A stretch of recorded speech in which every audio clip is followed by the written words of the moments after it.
Stroke అంటే ఏంటి? అసలిది ఎవరికి వస్తుంది? ఎలా వస్తుంది? వస్తే శరీరంపై ఎలాంటి ప్రభావం పడుతుంది? చూడండి, నేనొక విషయం చాలా స్పష్టంగా చెప్తున్నాను. స్ట్రోక్ అనేది చిన్న సమస్య కాదు. మన మెదడులోని ఒక భాగానికి రక్తం, ఆక్సిజన్ సరఫరా చేసే రక్తనాళం మూసుకుపోయినా లేదా రక్తనాళం పగిలినా స్ట్రోక్ రావచ్చు. అప్పుడు ప్రభావితమైన మెదడు భాగాన్ని బట్టి లక్షణాలు కనిపిస్తాయి. ఒక్కసారిగా ముఖం ఒకవైపు వాలిపోవచ్చు. ఒక చెయ్యి లేదా కాలు బలహీనపడవచ్చు. మాట స్పష్టంగా రాకపోవచ్చు. నడవడంలో బ్యాలెన్స్ తప్పవచ్చు.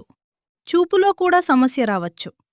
కొన్ని సందర్భాల్లో శరీరంలోని ఒకవైపు కదలిక చాలా తగ్గిపోవచ్చు. దీనినే మనం సాధారణంగా పెరాలిసిస్ అంటే పక్షవాతం అని అంటాం. కాని గుర్తుంచుకోండి, స్ట్రోక్, పెరాలిసిస్ రెండూ ఒకటే కాదు. స్ట్రోక్ వల్ల పెరాలిసిస్ రావచ్చు. ఇప్పుడు ఎవరికీ స్ట్రోక్ వచ్చే ప్రమాదం ఎక్కువ?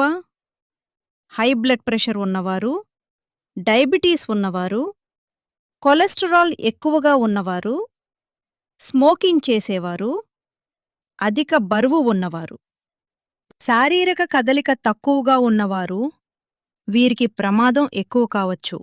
అందుకే నా సలహా ఏంటంటే, మీ బ్లడ్ ప్రెషర్ని క్రమం తప్పకుండా చెక్ చేసుకోండి.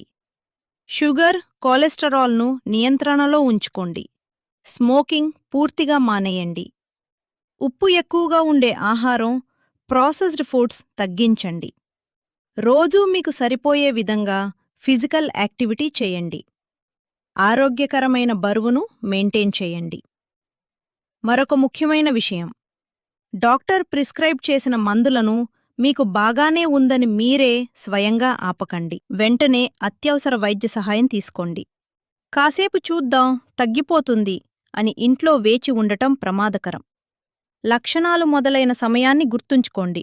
ఎందుకంటే స్ట్రోక్లో ప్రతి నిమిషం చాలా విలువైనది.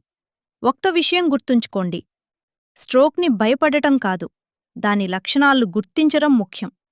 సమయానికి స్పందించడం ముఖ్యం. ముందుగానే జాగ్రత్త పడడం ఇంకా ముఖ్యం. ఆరోగ్యం విషయంలో ముందే జాగ్రత్తే బెస్ట్. మళ్ళీ మరో ఉపయోగకరమైన వీడియోలో కలుద్దాం. ఇప్పుడే సబ్స్క్రైబ్ చేయండి.